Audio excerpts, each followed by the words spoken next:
जलवायु परिवर्तन पर दुनिया की सबसे बड़ी बैठक होने जा रही है। इसका नाम है COP 28, full form conference of parties. ये कॉप का फुल फॉर्म हुआ और चूंकि ये 28वीं बैठक है इसलिए इसे कॉप 28 का नाम दिया गया। इसमें प्रधानमंत्री नरेंद्र मोदी समेत दुनिया भर के कई नेता पहुंच रहे हैं, पर आयोजन से पहले ही सम्मेलन पर सवाल भी उठने शुरू हो गए हैं। इस बार कॉप 28 यूएई में आयोजित होने जा रहा है और इसकी अध्यक्षता कर रहे हैं सुल्तान अल जबर, जो यूएई की सरकारी ऑयल कंपनी के मुखिया हैं। सवाल उठ रहा है कि जो शख्स खुद जमीन से तेल निकालने के धंधे में है वो जलवायु संकट के मुद्दों को कितना तवज्जो देगा, क्योंकि जलवायु परिवर्तन का एक बड़ा कारण वो धुआं है जो फॉसिल फ्यूल जलाने से, पेट्रोल डीजल के इस्तेमाल से पैदा होता है। कच्चा तेल एक फॉसिल फ्यूल है जिससे बनता है आपकी और हमारी गाड़ियों का ईंधन। तो आज के शो में हम जानेंगे कॉप यानी कॉन्फ्रेंस ऑफ पार्टीज का इतिहास क्या है, इस बार के कॉप 28 का एजेंडा क्या है, यूएई की मेजबानी पर सवाल क्यों उठ रहे हैं और क्या तर्क हैं। नमस्कार, सौरभ द्विवेदी नाम है हमारा और ये है ललन टॉप का अंतर्राष्ट्रीय प्रसंगों से जुड़ा रोजाना का कार्यक्रम दुनियादारी।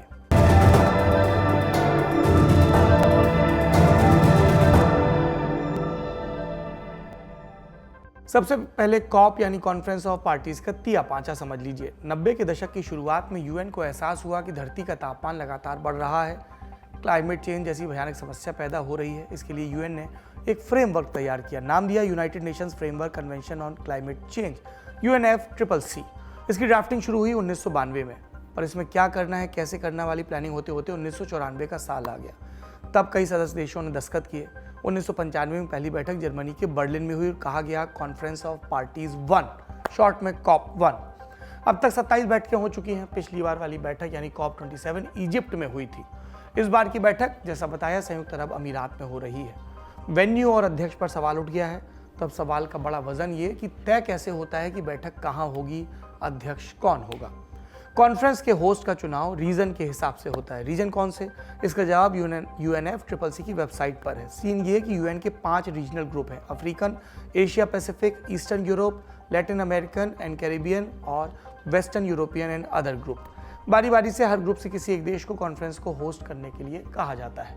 अब आप पूछेंगे रीजन, मिसाल के लिए अफ्रीका, तो वहाँ तो कई देश हैं, देश का चुनाव कैसे होगा? ये होता है हर यूएन रीजन के सदस्य देश पहले अपने 20 से चुनाव करते हैं, रीजनल लेवल पे वोटिंग होती है। जैसे एशिया पैसिफिक ग्रुप ने यूएई का नाम आगे बढ़ाया, फिर यूएई ने UNFCCC के सचिवालय को आधिकारिक आवेदन दिया कि इस बार का कार्यक्रम हमारे यहाँ करवाएं। संभव है बाकी रीजन ने भी अपने यहाँ से आवेदन भिजवाए हों। इसके बाद कॉप इस पर विचार करता है और अंतिम फैसला लेता है ब्यूरो ऑफ द कॉप। ये करने से पहले सचिवालय से एक फैक्ट फाइंडिंग मिशन संबंधित देश का दौरा करता है कि दरी बिछावन, भोज वगैरह का इंतजाम दुरुस्त हो पाएगा कि नहीं। मिशन ओके की रिपोर्ट देता है, फिर होस्ट का चुनाव पूरा मान लिया जाता है कि कार्यक्रम फलाने देश में होगा। ये समझने वाली बात है कि यूएई में कॉप से ज़्यादा लोगों को दिक्कत नहीं है। दिक्कत है कॉप 28 के अध्यक्ष सुल्तान अल जबर से, जो एक सरकारी तेल कंपनी के मुखिया हैं। ऐसे में ये समझते हैं कि अध्यक्ष कैसे चुना जाता है। सीन ये, जिस रीजन को कॉप होस्ट करना है उसके सारे सदस्य देश मिलकर चर्चा करते हैं, एक नाम तय करते हैं जिसे कहा जाता है प्रेसिडेंट डेजिग्नेट। फिर ये नाम संबंधित रीजन के रीजनल चेयर UNFCCC को भेज देते हैं। सुल्तान अल जबर अभी प्रेसिडेंट डेजिग्नेट हैं। 30 नवंबर को जब कॉप 28 की शुरुआत होगी तब वो आधिकारिक रूप से इसके अध्यक्ष कॉप 28 के चुन लिए जाएंगे। इसका मतलब ये कि अल जबर की अध्यक्ष की खबर कोई आज नहीं आई। लंबे समय से सब जानते थे कि यूएई और संबंधित रीजन उन्हें कॉप 28 का अध्यक्ष बनाना चाहता है। ये तो हुआ इस आयोजन का अभी तक का हाल। अब कुछ चर्चित आयोजनों और उनके हासिल पर नजर डालते हैं जो इससे मिलते जुलते हैं। सबसे पहला नाम 2015 में पेरिस में आयोजित कॉप 21 का, जिसकी चर्चा पेरिस जलवायु समझौते की वजह से हुई थी। इस साल 191 देशों ने संधि पर दस्तखत किए। कहा गया कि हम मिलकर ग्लोबल वार्मिंग को कम करेंगे। धरती का तापमान औद्योगिक क्रांति वाले ज़माने के तापमान से 2 डिग्री सेल्सियस से ज़्यादा नहीं बढ़ने देंगे। यानी औद्योगिक क्रांति में जो नुकसान हुआ वो हो गया, अब अपने को सारा काम 2 डिग्री के भीतर समेट लेना है। 2 डिग्री की सीमा क्यों? सुनने में छोटा नंबर लगता है, लेकिन पूरी दुनिया का तापमान 2 डिग्री सेल्सियस बढ़ना भयंकर समस्या है। ये हम नहीं, साइंटिस्ट कह रहे हैं। उनका कहना है इतना तापमान बढ़ा तो दुनिया में तबाही आ जाएगी, ग्लेशियर में जमी बर्फ तेजी से पिघलेगी, समुद्र का स्तर बढ़ेगा, बाढ़ आएगी। ये भी चेतावनी आई कि अगर तापमान बढ़ा तो जमीन के धंसने, सूखा और जंगलों में आग जैसी आपदाएं बढ़ेंगी। मौसम का चक्र प्रभावित होगा क्योंकि समंदर गर्म होने लगेंगे। और रोक कैसे सकते हैं? पेरिस क्लाइमेट चेंज में ही कुछ बातों पर सहमति बनी थी, जैसे कार्बन उत्सर्जन कम करना।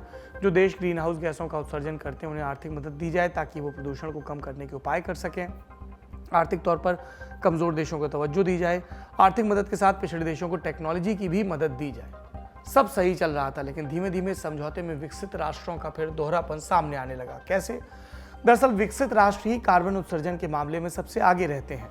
कम करने से उनकी औद्योगिक क्षमता पर असर पड़ेगा, फैक्ट्रियां बंद करनी पड़ेंगी या दूसरे उपाय खोजने के लिए प्रोडक्शन कम करना पड़ेगा। अमेरिका और चीन कार्बन उत्सर्जन के मामले में अव्वल देश हैं। अमेरिका फैक्ट्रियां बंद नहीं करना चाहता, धुआं कम करने में पैसा भी नहीं लगाना चाहता। इसी के चलते ट्रंप ने 2017 में क्लाइमेट पेरिस चेंज एग्रीमेंट से अमेरिका को निकाल लिया था। इस संधि के मुताबिक अमेरिका को दूसरे देशों को कार्बन का उत्सर्जन कम करने के लिए पैसे देने थे, जो वो देता था। राहत की बात है कि जब जो बाइडेन की सत्ता आई तो ट्रंप का फैसला पलटा गया और अमेरिका फिर से पेरिस एग्रीमेंट का हिस्सा बना। ये बदलाव हो गया, पर ट्रंप ने जो किया उसका असर बाकी देशों में देखा गया। ब्राजील जैसे देश पेरिस एग्रीमेंट से हटने की बात करने लगे। ऐसा हुआ नहीं, पर उदाहरण बताता है कि अमेरिका जैसे देशों के कदम से पेरिस एग्रीमेंट पर परसेप्शन का किस तरह का असर पड़ा। अमेरिका के अलावा भारत और चीन भी कई बार कार्बन उत्सर्जन कम करने के लिए डांट खा चुके हैं। दोनों की अर्थव्यवस्था तेजी से बढ़ रही है। भारत दुनिया का तीसरा सबसे बड़ा कार्बन उत्सर्जक देश है। सुनने से लगता है अमेरिका और चीन से होड़ कर रहा हो, लेकिन यहाँ सनद रहे, भारत का उत्सर्जन तीसरा तो है, पर अमेरिका और चीन की तुलना में बहुत कम है। फिर भी भारत में साल 2030 तक कार्बन उत्सर्जन में 30 से 35% की कमी लाने का लक्ष्य रखा गया है। ये तो हुई 2015 के पेरिस क्लाइमेट चेंज एग्रीमेंट की बात, पर पिछले 8 साल में इसका असर कितना रहा? एक्सपर्ट्स के मुताबिक हम पेरिस समझौते को पूरा करने में बहुत पीछे हैं। हम मतलब दुनिया। कई जानकार अंदेशा जताते हैं कि ये क्योटो समझौते की तरह फेल हो जाएगा। क्योटो समझौता ये 1997 में हुआ था। इसमें ग्रीन हाउस गैसों को कम करने का टारगेट रखा गया था, लेकिन असर हुआ नहीं। क्या पेरिस समझौता भी फेल हो जाएगा? इसे समझने के लिए हमने बात की एक्सपर्ट से। मैं ये नहीं कहती कि कुछ हासिल नहीं हुआ है, मगर जो वायदे सब कंट्रीज ने 2015 में पेरिस समझौते के लिए किए थे और जितना एमिशन को अपने कट करने का गोल था, उतना वो वायदा पूरा नहीं कर पाए, क्योंकि ये था कि हर कंट्री जो है अपनी मर्जी से जितना वो खुद चाहेगी अपने एनडीसी यानी national determined targets to cut the emission तय करेगी, जिसको एनडीसी कहते हैं। और कंट्रीज करती रही, वो हर साल जो है एक यूएन को हर बार कॉप के पहले एक अपना टारगेट फिक्स करके देती रही, मगर उनकी एम्बिशन जो थी वो लो रही, बहुत ज्यादा नहीं थी, जिसकी वजह से आज ये बात साफ हो गई है कि वर्ल्ड जो है already 1.5 degree Celsius pre industrial temperature के बनिस्बत गर्म हो चुका है।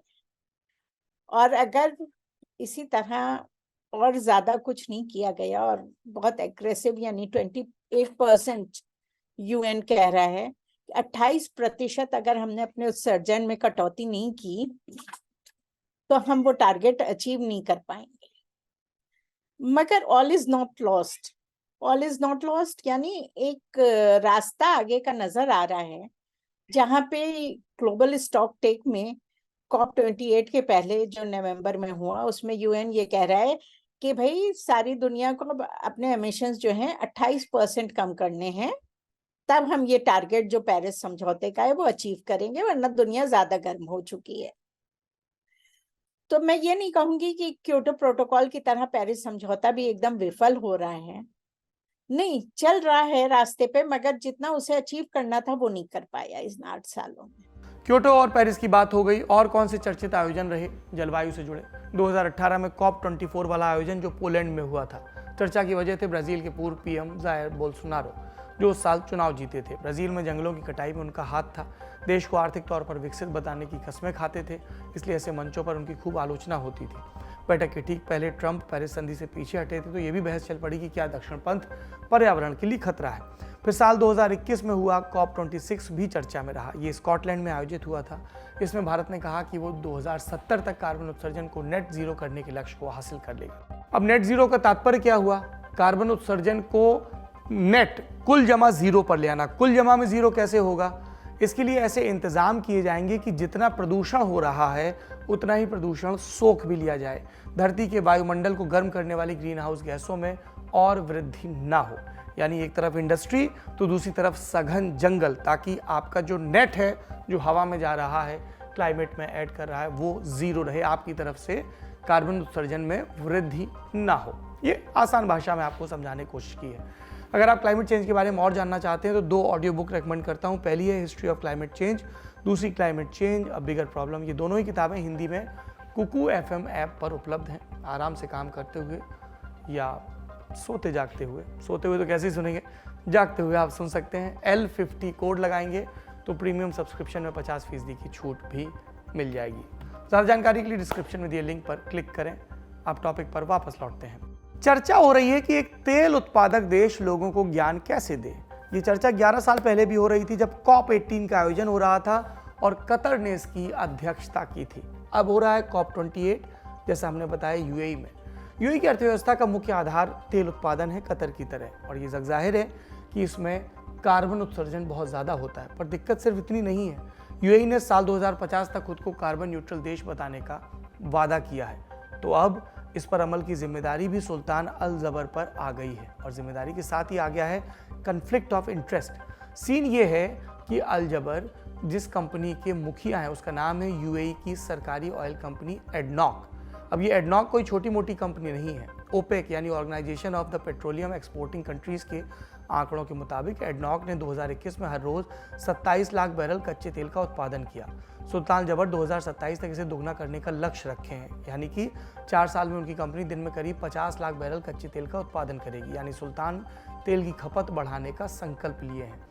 जो तेल की खपत बढ़ाएगा, तेल का उत्पादन बढ़ाएगा, वो उससे होने वाले पर्यावरण के नुकसान को कैसे रोकेगा, और इसीलिए COP28 के मुखिया पर सवाल उठ रहे हैं। सुनिए इस पर पर्यावरणविद सीमा जावेद का बयान। इस पे हम एक बात कहेंगे कि जो जीवाश्म ईंधन है यानी फॉसिल फ्यूल्स हैं, जिसमें कोयला, तेल, गैस, इन तीनों के लिए एक बात तय हुई थी कि इनको फेज आउट करेंगे।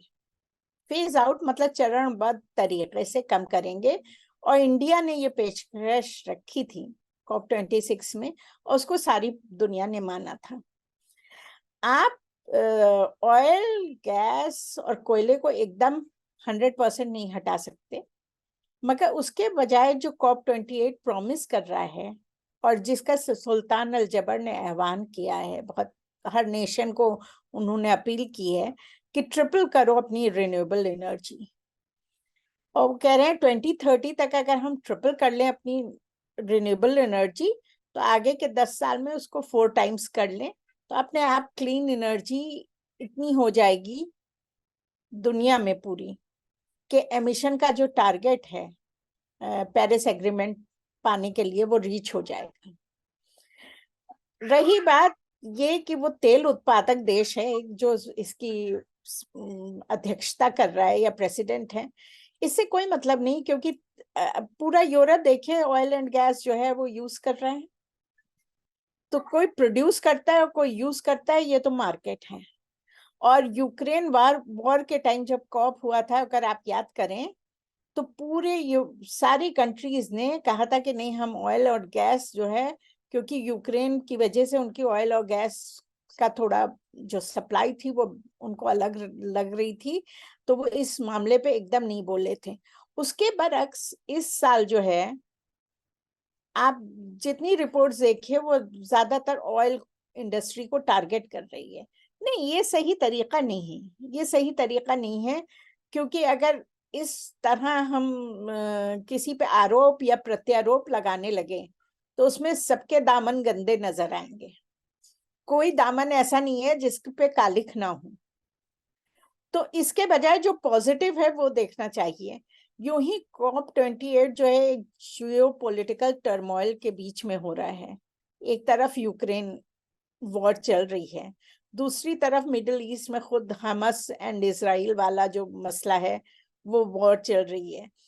तो कॉपरेशन जो है सब नेशंस के बीच ज्यादा डिफिकल्ट हो जाता है, सबके वेस्टेड इंटरेस्ट, और वॉर जब होती है तो हर नेशन जो है वो अपनी भी सिक्योरिटी को गार्ड करता है। तो ऐसे में इमिशंस के लिए जो कॉपरेशन है वो कितना डिफिकल्ट होता है, इस बात को समझना चाहिए। दूसरी बात ये समझनी चाहिए कि प्लैनेट ऑलरेडी 1.2 डिग्री जो है वार्म हो चुका है। उसके बाद भी अगर दो रास्ते जो COP28 दिखा रहा है, tripling of the renewable energy by 2030, और दूसरा उसको 4 टाइम्स और करना, एक पॉजिटिव है। और दूसरा लॉस एंड डैमेज फंड जो एस्टैब्लिश हुआ था, मगर आज तक वो कैसे होगा, क्या होगा, इस पे कोई सहमति नहीं बनी। इसका जो सबसे बिगेस्ट स्टेप इसको सॉल्व करने में लिए हैं वो इस बार की कॉप प्रेसिडेंसी में यूएन के साथ मिलकर लिए हैं। तो अगर गरीब या विकासशील देश जो हैं उनको भरपूर लॉस एंड डैमेज फंड मिले जितना उनको जरूरत है, तो वो अपना एनर्जी ट्रांजिशन कर पाएंगे। आयोजन के केंद्र और अध्यक्षता की आलोचना सिर्फ इसी बिना पर नहीं है। इस आयोजन के बहाने यूएई ने एक और कदम उठाया। सेंटर फॉर क्लाइमेट रिपोर्टिंग के स्वतंत्र पत्रकारों को कुछ सीक्रेट पेपर हाथ लगे जिसमें बताया गया कि COP28 के बहाने यूएई ने कम से कम 27 देशों से ऐसी मीटिंग की जो तेल और गैस के खरीद फरोख्त से जुड़ी हैं। यानी बात पर्यावरण बचाने की हो रही है, प्रकट तौर पर मंच में अंदर खाने तेल की खपत बढ़ाने की बात हो रही है। जलवायु परिवर्तन से लड़ने के लिए दुनिया का सबसे बड़ा मंच एक गैर जिम्मेदाराना हरकत कर रहा है। हम जानते हैं कि वैज्ञानिक आज की स्थिति को अलार्मिंग बता चुके हैं। सबसे गर्म दिन जब रिकॉर्ड बनाता है, धरती का तापमान पहले ही पूर्व औद्योगिक काल से 1.1 डिग्री सेंटीग्रेड ज़्यादा बताया जाता है, तब कॉप की मीटिंग्स में इस तरह के सवाल उठना चिंता का विषय है। मिडिल ईस्ट के तेल उत्पादक देशों की पहले भी आलोचना हो चुकी है। आलोचना ये कि वो ग्लोबल कार्बन उत्सर्जन की मात्रा कम करने के लिए सख्त कदम नहीं उठा रहे। पिछले साल इजिप्ट में COP27 हुआ था, तब भी जीवाश्म ईंधन फॉसिल फ्यूल यानी यही पेट्रोल डीजल के लिए जो कच्चा तेल निकलता है, इसके 638 लॉबिंग करने वाले वहां पर पहुंचे थे। उसके पहले ग्लासगो में 500 से ज़्यादा लॉबीज ने हिस्सा लिया था। तो सवाल ये है कि तेल बेचने वाले पहुंचते हैं या पर्यावरण बचाने वाले पहुंचते हैं। सवालों का सिलसिला चलता रहेगा। जाते जाते पाकिस्तान के 2 अपडेट। पहला, पाकिस्तान के पूर्व प्रधानमंत्री नवाज शरीफ से जुड़ा है। उन्हें इस्लामाबाद हाई कोर्ट ने एवनफील्ड मामले में बरी कर दिया। नवाज तो बरी हो गए हाई कोर्ट से, लेकिन ये एवनफील्ड क्या है? ये लंदन के पॉश इलाके में अपार्टमेंट का एक ब्लॉक है जिसमें 4 फ्लैट शरीफ के नाम थे। इल्जाम ये उन्होंने अवैध रूप से खरीदे। दूसरा अपडेट, पाकिस्तान के पूर्व प्रधानमंत्री इमरान खान से जुड़ा है। उन्होंने अपनी पार्टी पाकिस्तान तहरीक इंसाफ PTI के चेयरमैन रहते हुए अपने रिप्लेसमेंट के लिए जो चुनाव होने वाले हैं उससे जुड़ा ऐलान किया। PTI के सदस्य बैरिस्टर अली जफर ने कहा कि इमरान इसका चुनाव नहीं लड़ेंगे चेयरमैनी का। उनकी जगह बैरिस्टर गौहर खान को इस पद के लिए नॉमिनेट किया गया है। यानी अब गौहर होंगे कप्तान के वारिस। दुनियादारी यहीं समाप्त होता है। अपना ख्याल रखिए। शुभ रात्रि।